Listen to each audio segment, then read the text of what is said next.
10th and inter results వచ్చినాయి. So వచ్చిన రిజల్ట్స్ని accept చేయండి. ఐదర్ మీకు 90% వచ్చినా, 99% వచ్చినా, 70% వచ్చినా యాక్సెప్ట్ చేయండి. బట్ ఈవెన్ పేరెంట్స్ కూడా ఎంకరేజ్ చేయండి వచ్చిన మార్క్స్ బట్టి.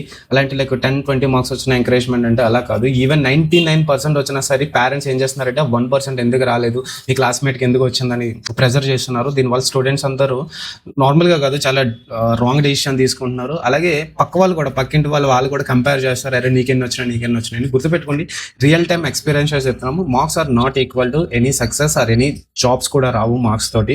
అవసరం అయితే జస్ట్ ఒక ఫిల్టర్ క్రైటీరియా పెడతారు, ఆర్ సంథింగ్ 70%, 75% పెడతారు. బట్ ఇప్పుడు 99%, 98% వచ్చినా సాటిస్ఫాక్షన్ ఉండలేదు.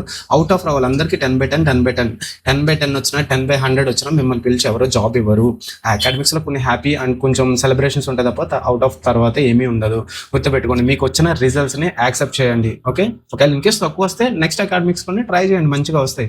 అంతే తప్ప ఇవి చిన్న విషయాలు తీసుకొని సూసైడ్ చేసుకొని మీ లైఫ్స్ని అక్కడతోటి స్టాప్ చేసుకోకండి. ఇంటర్ 10th అనేది జస్ట్ బేస్మెంట్స్ అవన్నీ. సో ఫ్రంట్కి వెళ్తే రియల్ టైమ్ ఎక్స్పీరియన్స్, అది బీటెక్ అవని, ఫర్దర్ స్టడీస్ అవని చాలా లైఫ్ ఉన్నది, అది ఫేస్ చేయండి ముందు. ఓకే, ఈ చిన్న మార్క్స్ కోసం ఇవి కాదు. మీకు ఆ సిచ్యువేషన్ అర్థం కాదు. So try to understand the real world scenarios. Thank you. ఎవరైనా అటువంటి వాళ్ళు ఉంటే వీడియో షేర్ చేయండి, కంపల్సరీగా యూజ్ అవుతుంది.